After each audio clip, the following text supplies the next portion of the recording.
Okay. Okay, hi. Yes. So, there's just no way we could have gone through all of these and made it at all entertaining. Yeah, no. So what I'm going to do is I'm just going to summarize as best as I am able. It's been a long time since I've listened through all of these, but I'm going to try to recall the important events of Pioneers Season 2 for Alex. Yes. Leading all the way up to Season 1. So one of the things that this season does is it finishes the main story of Pioneers Season 2, and then there's sort of a gap between Pioneers Season 2 and Season 1, Yeah. and that's what I cover at the end in the epilogue section. Okay. So I'm just going to cover everything as I can imagine it. Yeah. So at this point, so they call themselves the New Land Army. Okay. It's the coalition of Archimod, Icarax, Gavla, and then all the minifigs, Yeah. and they're all moving in. We don't know what's happening with the Blackgear gang or any of the other gangs. Yeah. We just don't know. Okay. But they enter the house. The smell is everywhere. Once they get inside the house, another thing is the New Land Army has not quite figured out that the house is in fact a house. Okay, And they yeah. don't really know their toys. Yeah. So they get inside the house, and at this point, there are no monsters around. Everything seems fairly tranquil and quiet. And just sort of like, oh, that's kind of weird. Yeah, yeah. And Mike and Gutanoa, I think it's Mike and Gutanoa. There's some of the, I think maybe Gutanoa, but anyway, some of the major leaders begin looking around, and suddenly it starts dawning on them. They start seeing giant furniture everywhere. yeah. They start saying, "Wait a minute! You know, outside of this structure, it did kind of seem like a backyard, and there was that big pool. That is sort of odd." And so then it finally kind of, and then they sort of, once they start thinking about the house as a house, they sort of start feeling this innate sensation inside of them that they might in fact be toys. It's kind of like people who have religious inclinations, they sort of feel, they can't really articulate it, they can't really explain it, but they feel like there's a creator. Okay. They just sort of feel like there's a god. Yeah, yeah. Same thing here. They can't Okay. really articulate this feeling, but they can certainly sense that they are toys. There's just Okay. something about it. So they never actually confirm it for fact, but they Okay. just feel it. Yeah. And over time, Gutanoa brings this up to the other men. Right. And they sort of say, you know what, I can't explain it. And the other men say, you know, I agree with you. There's something weird about this. So Yeah. that sort of dawns on everyone. And they Okay. sort of say, that's a little creepy and disconcerting, but we Yeah. must press on. Right. So that happens. And I'm trying to think of what... Oh, yes. So there's a quote that was shown from the book, and it said, "This world, unlike any other, will remind us all of our supreme insignificance." Oh, yeah. Episode 1 of the readouts is called Insignificance. It's basically, Oh. that's the episode when they realize they're toys. Right, right. And that's what the minifig scholar who wrote the book, that's what he meant. Okay. Once you enter this world, you will realize you're a toy. Yeah, You're yeah. nothing more. Right. So okay. now they're having there's a bit of an existential crisis going on. Okay. This is before contact with any monsters. Yeah. Well, eventually monsters do come out. Two big monsters that actually someone on Mock Pages actually built these two monsters. Really? Yeah, a very dedicated fan, follower, what we cannot see, actually built the monsters that show up here. So Is it still up? it is. We could probably find him. Yeah. But his name is Joshua Jacobson. I'm sorry if I got that wrong. Anyway, but yes, great work with those. That's awesome. Okay. There I go. I just used awesome. And previously I said awesome is an abused word. It is an abused word, and I stand by that. Yes. But I'm very happy that you made them. Okay, Yes. fair enough. So, so these two monsters come out and attack. And they basically defeat the monsters, but they suffer heavy casualties. Okay. None of our key characters die, but Yeah. a lot of the soldiers die, and that's Okay. just the way it is. So it's like, this is bad. We're losing people, and we're not even at the lair yet. Yeah. I'm trying to remember how exactly they navigate to the Bioscene's lair. Yeah. That part is eluding me. Okay. I think they have a methodology for getting there. Okay. But anyway, so now there's a subplot. So as you can, we're actually looking at the playlist. Yeah. There's But a for drawing. you guys, I'm probably gonna edit something in. Yeah. So there's a drawing on episode 3. So I have a friend, or YouTube friend, acquaintance, good man by the name, he goes by the handle Bokito999. He is in the Netherlands, and he was kind enough to draw some fan art. But I think this picture I specifically requested of him. This is Kopaka from season 1, if you know him. Yeah, yeah. So Kopaka has been out of the events until now. So Yes. Kopaka is a charismatic kind of Bionicle warlord type, and he has significant sway in the Bionicle community. Well, Kopaka is the leader of Blackgear. And Blackgear has gotten so strong that they have sort of absorbed all the other gangs. So Right. basically, Kopaka is the most important and powerful Bionicle there is. Okay. And most of the other Bionicles, willingly or not, have decided to follow him. Yes. So, of course, Kopaka and Blackgear have been affected by the Bioscenes. They've been attacking the gang. So Kopaka says, "Enough's enough. We've got to make our own effort." God. So they sort of come into their conclusion that yes, this structure, the monster is probably in there. Yeah. I forget kind of how they come to that, but they basically say we're going to do that. So Yeah. they make their own effort. I think they enter in through a window. Okay. So they enter in through the window. One thing too about this drawing, I actually at the time did have Kopaka in kind of his pioneer's armor form, Oh, really? Okay. and I lost it. Yeah, and I remember bits and pieces. He had this like drill weapon, like this jackhammer Yeah, thing. yeah. It looked cool. He had a blue version of his mask. Really? Yeah. So he was. I regrettably lost him, but I asked Bokito to maybe if he could make an attempt at drawing him, and he did a phenomenal job. It's a lovely picture. So that is, as far as I'm concerned, that's Kopaka for Pioneers. Okay. So Kopaka and his men enter the house, and they basically say, we're going to pound these monsters. Yeah. No one messes with Blackgear and gets away with right. it. So they're all real proud and gung-ho Yeah. and ready for blood. Mm-hmm. Then monsters attack them, and they lose a ton of men, and suddenly they're really humbled. Like, Okay, fuck. yeah. Oh shit! What are we gonna do? Yeah. So they say, well, we still need to fight this thing. We're gonna chase it to the ends of the earth if we have to. Okay, so the minifig Newland army with King Archimod, Icarax, and Gavla, they're moving in at their own pace, and Kopaka's army is coming in from another area. Eventually, they meet up. meet, and it's ugly. There's a lot of fighting. There's a lot of like arm throwing, and the Bionicles under Kopaka say, "Oh, it's Archimod. He couldn't rule a government to save his life. Right. And then Archimod says, "Please, please, please." And then the Bionicles say, "Oh, it's these filthy minifigs," and the minifigs say something similar. Yeah. Gavla during this whole time is kind of scheming in her head. Okay. Yeah. And there's a few character moments where Gavla's real sinister nature comes out. It's hard for me to remember. I did like them. They flowed well with everything, but alas. The point is, Kopaka and Archimod decide, look, we're all hurt by this. Let's just put things aside. Yeah. Let's just forget about this, and we'll keep moving on. So they all meet up in front of the garage, and the garage is where the Bioscene is living. So all of them, they've decided, yes, we've got our problems. We'll deal with it after. Yeah. So they're in front of the garage, and they really are smelling the strength of this smell. Yes, so they're like, yes. this definitely is where he is. So then, out of the crack of the garage door, one of those bait minifigs comes out. Oh, yeah? It's on an appendage, but no one's fooled at this point. okay. But the monster, the Bioscene, Yeah. sort of knows this. The Bioscene is coaxing them in. Yeah. And so they follow it in. And one thing they notice is that the door is extremely heavy. So the only people who can hold it open are Bionicles. So Bionicles hold the door open for everyone to come in. Yeah. Kopaka tells Archimod, try and hold it. We'll help you. Yeah. And then, while all the minifigs enter the garage, while everyone's hustling in, Kopaka, who is also helping the door, lets go. Oh. And the door slams and crushes Archimod. And Kopaka's like, sorry. That's just the way it is. Only the strong survive, dipshit, and so that's the way it is.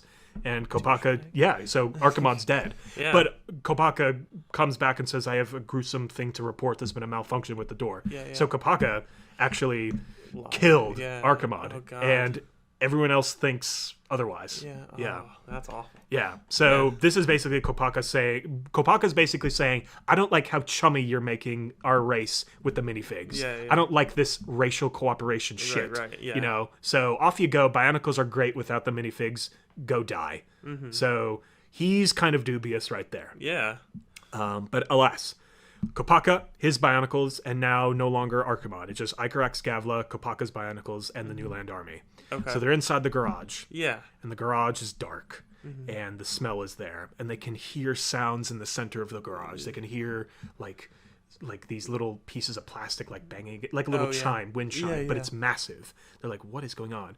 And eventually they see the minifig, but the minifig has this giant like metal rod sticking out of his back, and it's attached to a tentacle. Okay, yeah. So then they see the minifig tentacle slide away, and it's like they sort of follow it. Yeah. And then they enter the center of the garage where they confront the Bioscene. Okay. And the Bioscene is this enormous mound of Lego and Bionicle parts. Yeah. It's just this like a giant mound of it with these tentacles that are extending into the ceiling and tentacles that are extending all over the ground like a giant tree. Yeah, and kind of. so, yeah.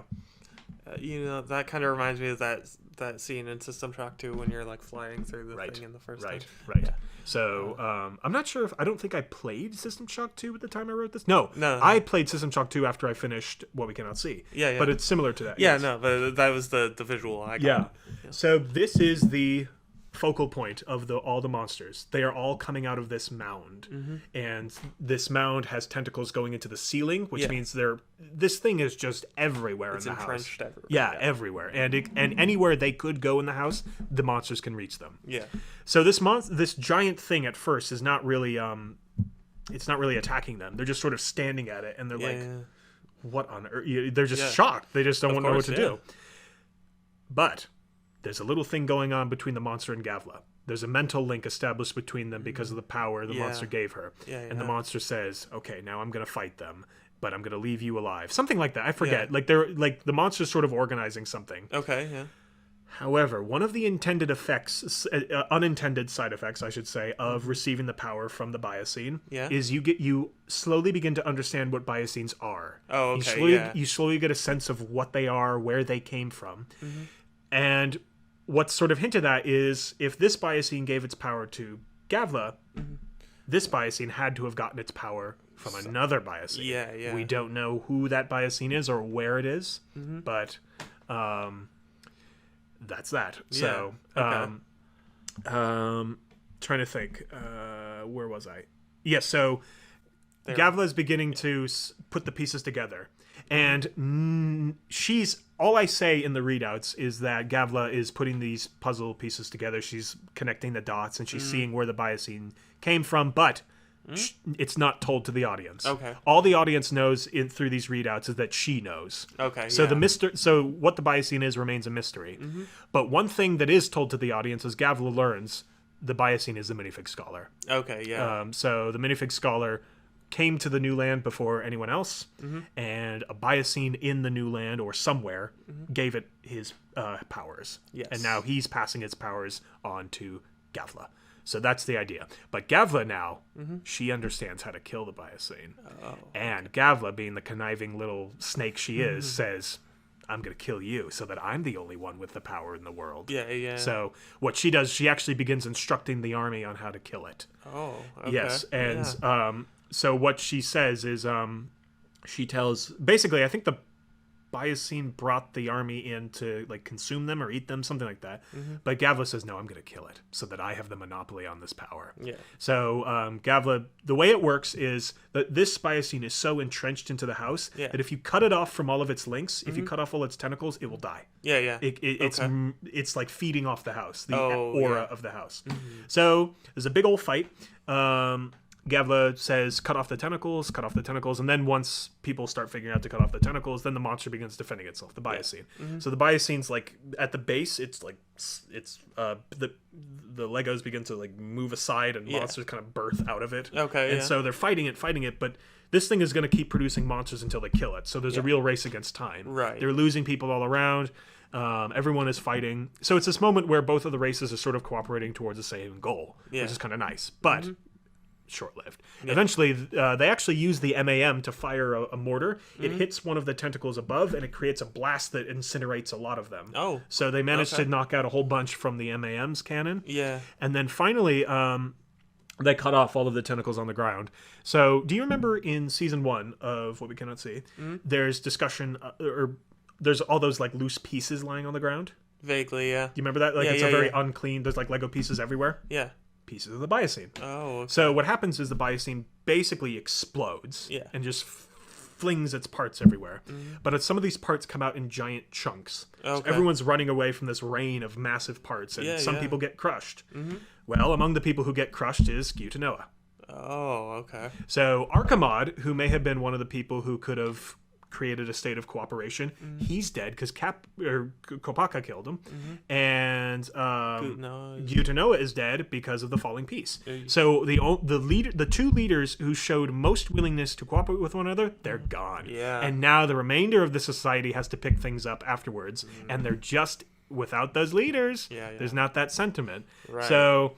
If you remember also in season 1, there's an area called the Badlands. It's highly toxic. Well, that's some of the leftover Arthene radiation from the Biocene. After the Biocene blew up, there's like sort of the radiation clung to one area. That became the Badlands. So the way it works is the minifigs have better organization. They've got a bit more tech that survived, and they've just got more power at the end of this whole affair than the Bionicles do. So they're in a better place to sort of force their will on the world. Right. Kopaka's still the leader, but he's just not in as powerful a position as the minifigs. So Gavla and Icarax start coming closer together. Oh, one thing I should mention. Right before the Biocene is about to die, Gavla sends out a telepathic message basically saying, haha, sucker. And then he dies. So that's that. So Biocene's dead, and Gavla and Icarax, they both... Gavla basically starts seducing Icarax a little bit. She's sort of like, this guy's a loser. He's a little wimp. You know, he's a sucker. He'll fall for anything. I'm going to use him as a little pawn. He's like, this Icarax guy, he's got some sway with the Bionicle community. If I can get him on my side, then that's my inroads into the rest of the Bionicle world. So she basically she kind of radicalizes Icarax. She sort of says the minifigs are evil. They've always been evil. They've never cared for us. Why would you ever think of that? And Icarax is sort of like, well, Gavla's here for me. She's supporting me. She might be radicalizing me, but who cares? So they informally get married. There's no ceremony. They just sort of say, I love you. I love you. They get married. All the while, Gavla, her body is slowly mutating. One thing that's shown, one thing that's talked about during the battle is Gavla's suddenly looks down at her legs and she sees they're mutating. And she's like, that's weird. I didn't feel anything. Right. So the early stages of mutation, the person who's mutating, they don't feel a thing. It's so subtle. You just don't even... Later on, you will feel it when it becomes more grotesque. Anyway, so what was I on about? Okay, so Icarax is getting radicalized by Gavla, and let's see. Yes, so she basically tells him, all right, now prove it. Prove that you believe what you believe. Go attack some minifigs. Go kill some minifigs. Show me you are tough. And Icarax, being like macho and wanting to impress a girl, he does it. But the minifigs don't take lightly to this. They say, look, see, this is what I was talking about. The Bionicles are evil. They're all scum. Look at this Icarax guy. He was previously good, and now he's evil too. So they use Icarax's attack as a precedent for throwing all the Bionicles behind a border. The Bionicles... We're thinking about protesting, but they really can't because the minifigs have more weapons, better weapons. So that's the beginning of the Bionicle border. And the Bionicles are, of course, like any disadvantaged group in a society, are thrown into the shitty area, the place with all the poison. So Kopaka says, screw this, we're going to the one place that's safe, which incidentally is a pub. They go to the Bio Pub. Remember that? I remember that. Yep. And so Capoc basically says, look, if you want to live, come with me. Otherwise, forget it. And Kopaka also says to Icarax, screw you. You're the reason that, this all happened. Forget about it. So that part of Gavla's plan sort of backfired. She's like, shit. They lost credibility. But but it's better that Icarax try and rebuild credibility than me. So she says, all right, I'll hang on to Icarax and see what else I can do. In the meantime, the Hanks project's going on. Right. So they move all the stuff from Fort Mercy into the garage. And Jim Hanks is transferred into Andros.